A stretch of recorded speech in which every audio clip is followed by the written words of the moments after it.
इस वीडियो में हम सीक्वेंस एंड सीरीज़ के एक इम्पॉर्टेंट टॉपिक को स्टडी करेंगे जो कि है कॉचीज़ इंटीग्रल टेस्ट। तो इस वीडियो में हम उसके सारे कॉन्सेप्ट स्टडी करेंगे along with an important example question जो कि बेसिक सा है, लेकिन इससे आपको कॉचीज़ इंटीग्रल टेस्ट समझ आ जाएगा। आपकी स्क्रीन पे जो क्वेश्चन है जिसमें हमें गिवन सीरीज़ को डाइवर्जेंट प्रूफ करना है, उसे हम कॉचीज़ इंटीग्रल टेस्ट समझने के बाद सॉल्व करेंगे यूजिंग कॉचीज़ इंटीग्रल टेस्ट। तो यहाँ पर हम शुरू करते हैं ये वीडियो। कॉचीज़ इंटीग्रल टेस्ट का क्या मतलब है? हर टेस्ट में आपको उसके नाम पे फोकस करना है। कोई भी चीज़ अगर आप पढ़ रहे हैं तो उसके नाम से आपको क्या समझ आता है ये आपको देखना है। इंटीग्रल टेस्ट यानी यहाँ पे हमें इंटीग्रल का कुछ काम होगा। तो चलिए देखते हैं। हम यहाँ पे आपको इसके दो रूल बताएंगे। तो पहला रूल ये है, if integration 1 to infinity f of x dot dx is convergent, then the series summation n equals to 1 till infinity un is also convergent, where function of n f of n is equals to un। तो ये जो है ये पहला rule है कॉचीज़ integral test का, जो हमें बताता है कि कोई सीरीज़ जो है वो कन्वर्जेंट है। ठीक है, तो यहाँ पे हम क्या करने वाले हैं, इसको हम आगे और डेप्थ में बताएंगे, लेकिन अभी हम दूसरा रूल भी देख लेते हैं, रीड कर लेते हैं, जहाँ पे हमें पता चलेगा कि कोई सीरीज़ डाइवर्जेंट कैसे है बाय यूजिंग कॉचीज़ इंटीग्रल टेस्ट। तो सेकेंड रूल में आते हैं। If integration 1 to infinity f of x dot dx is divergent, then the series summation n equals to 1 till infinity un is also divergent, where f of n यानी function of n equals to un। तो ये बहुत एक simple सा एक rule है जिसमें हम देखेंगे कि अगर हमें कोई सीरीज़ दी गई है समीशन n इक्वल्स टू 1 से लेकर के इन्फिनिटी तक, un यहाँ पे उसका क्या है, nth टर्म है, तो हम इस un को f of n function of n लिख सकते हैं और यहाँ पर हम उसमें इंटीग्रल अप्लाई करके ये चेक करते हैं कि वो कन्वर्जेंट है कि डाइवर्जेंट है। सिंपल है, इंटीग्रल का कुछ यूज़ करना है हमें यहाँ पे, ताकि हम हमारे सीरीज़ का कन्वर्जेंस या जो भी अगर वो डाइवर्जेंट है तो वो डिटरमाइन कर सके। तो यहाँ पे देखिए, हमें यहाँ पे गिवन सीरीज़ दी रहेगी समीशन n इक्वल्स टू 1 से इन्फिनिटी un। तो यहाँ पे हमें गिवन सीरीज़ दी रहेगी। ठीक है, un क्या है, उसके nth टर्म को हम ऐसे लिखते हैं सीरीज़ के, है ना। यहाँ पे un की जगह में n का कुछ फंक्शन होता है, जहाँ पे आप 1 2 3 अप टिल इन्फिनिटी रखते हैं और आपको उन सबको ऐड कर देते हैं और हमें एक सीरीज़ मिल जाती है। ये हम पहले के वीडियोस में डिस्कस कर चुके हैं। तो यहाँ पे un को हम बोल सकते हैं कि it is a function of n, यानी कि क्या f ऑफ n लिख सकते हैं हम un को। तो बिल्कुल सही है, हमने f of n equals to un यहाँ पे लिखा। अब यहाँ पे हम f ऑफ n को f ऑफ x बना देंगे। अब वो कैसे बनाएंगे, जहाँ जहाँ पर भी n होगा वहाँ पे हम x रख देंगे, तो फंक्शन ऑफ n क्या हो जाएगा, फंक्शन ऑफ x दिखने लगेगा। बिल्कुल, यहाँ पे भी कोई टेंशन नहीं है, ये एक स्टेप है, तो हमने ये स्टेप भी कर लिया। ठीक है, अब यहाँ पे हमें क्या करना है, क्योंकि हमारे सीरीज़ की लिमिट आप ध्यान से देखिए n इक्वल्स टू 1 से लेकर इन्फिनिटी तक है।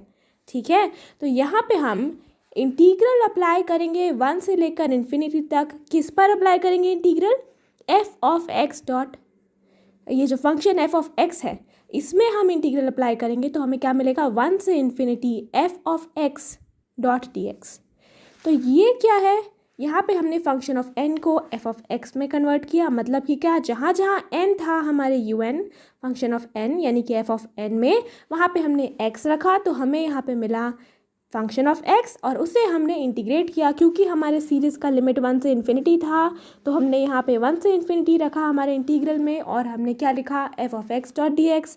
तो अब क्या करना है हमें, अब हमें कैसे पता चलेगा कि हमारा सीरीज़ कन्वर्जेंट है कि डाइवर्जेंट है। बहुत आसान है, हम इस इंटीग्रल को सॉल्व करेंगे। जो रूल लगाना चाहें लगाएंगे, लेकिन इस इंटीग्रल को बेसिक स्टेप से हम अच्छे से सॉल्व करेंगे।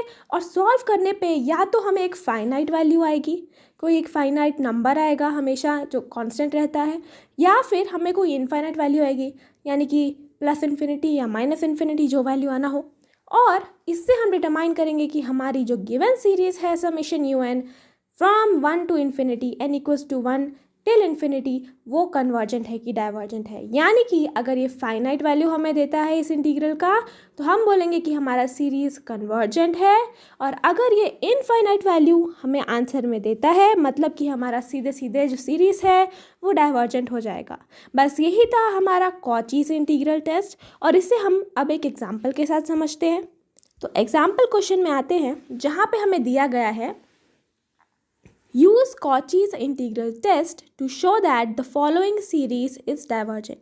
तो हमें यहाँ पे एक सीरीज दी गई है summation un from n equals to 1 till infinity equals to 1 plus 1 by 2 plus 1 by 3 plus up until plus 1 by n plus या आगे तक जाता जाएगा till infinity, है ना। तो ये क्या है, एक सीरीज है 1 plus 1 by 2 plus 1 by 3 plus up until plus 1 by n plus till infinity. इस तरीके से सीरीज आगे जाता जा रहा है।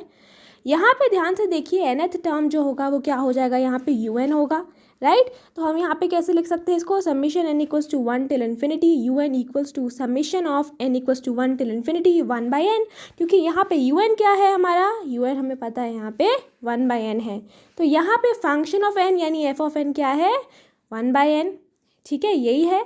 तो f of n equals to u n equals to 1 by n. अब यहाँ पे हमने क्या करना था, हमें एन को एक्स से रिप्लेस करके फंक्शन ऑफ एक्स बनाना था। तो हमने यहाँ पे लिखा देन एफ ऑफ एक्स यानी function of x equals to 1 by x, ठीक है। 1 बाई एन में हमने एन की जगह पे क्या रख दिया, एक्स रख दिया, तो हमें फंक्शन ऑफ एक्स मिल गया। अब हमें क्या करना है, अब हमें integral Cauchy's integral test apply करना है। इसे अप्लाई करने के लिए हम क्या करेंगे, हम देखेंगे कि हमारा जो लिमिट हमें क्वेश्चन में दिया गया है वो हमें क्या दिया गया था 1 से लेके इन्फिनिटी तक, है ना। यहाँ पे क्या दिया था un के लिए लिमिट समीशन 1 से लेकर इन्फिनिटी तक। तो यहाँ पे हम हमारे कॉचीज इंटीग्रल टेस्ट में क्या लिखेंगे, function of x dot d x 1 से इन्फिनिटी हमने इस इंटीग्रल के लिए लगाया limit equals to 1 to infinity 1 by x dot d x. अब यहाँ पे इन्फिनिटी आ रहा है हमारे पास अपर लिमिट, तो हम यहाँ पे एक काम करेंगे कि हम limit n tending to infinity लिखेंगे और इंटीग्रल लिख देंगे हम फ्रॉम 1 से n तक, और फिर 1 बाई एक्स वैसा का वैसा डॉट डी एक्स हम यहाँ पे लिखेंगे। क्योंकि यहाँ पे इन्फिनिटी आ रहा था तो हम यहाँ पे n लिखेंगे, रिप्लेस कर देंगे और वहाँ पे लिमिट लगा देंगे। ये स्टेप हमें फॉलो करना ही होता है इस क्वेश्चन में। So limit n tends to infinity 1 से लेकर n 1 by x dot d x, ये इंटीग्रेशन हम यहाँ पे कर रहे हैं। अब देखिए 1 बाई एक्स का इंटीग्रेशन तो बहुत ही आसान है, क्या होता है वो log x होता है। सो हमारा आंसर अभी क्या आ रहा है, limit n tending to infinity log x, और हमने यहाँ पे अपर लिमिट और लोअर लिमिट की वैल्यू रखी n एंड देन 1 रिस्पेक्टिवली। तो आप देखिए यहाँ पे हमने जो क्वेश्चन सॉल्व किया है वहाँ पे हम ये जो हमारे अपर लिमिट और लोअर लिमिट की वैल्यू को पुट करेंगे। तो log x के लिए जब अपर लिमिट और लोअर लिमिट की वैल्यू हम पुट करते हैं तो हमें मिलेगा log n माइनस log 1, ठीक है। तो यहाँ पे हमें पता है कि log 1 की वैल्यू क्या हो जाती है, 0 हो जाती है, और log n यहाँ पे हमने उस पर लिमिट लगाना पड़ेगा, है ना। तो limit n tending to infinity log n क्या हो जाएगा हमारे पास log infinity, and log infinity की वैल्यू क्या होती है, इन्फिनिटी होती है। और अभी अभी हमने कॉचीज इंटीग्रल टेस्ट में पढ़ा था कि हमने जो ये इंटीग्रल को सॉल्व करना है उसकी वैल्यू से हमें पता चलेगा कि हमारा गिवन सीरीज कन्वर्जेंट है या डाइवर्जेंट। वैल्यू आ रही है इनफाइनाइट वैल्यू, हम देख सकते हैं इनफाइनाइट वैल्यू आ रही है हमारी इंटीग्रल की, तो हम क्या बोलेंगे कि सीरीज क्या है, हमारा गिवन सीरीज डाइवर्जेंट है। तो एक स्टेटमेंट लिखेंगे therefore by Cauchy's integral test the given series summation un is also divergent, क्योंकि इंटीग्रल ऑफ 1 से लेके infinity F of x dot d x is divergent, ठीक है। इसीलिए हमने ऐसा लिखा यहाँ पे, तो हमें पता चल गया कि ये जो गिवन सीरीज है वो डाइवर्जेंट है। ये हो गया हमारा answer. So that was it for this video. Do like, share and subscribe to our channel if this video was helpful, and see you in the next video.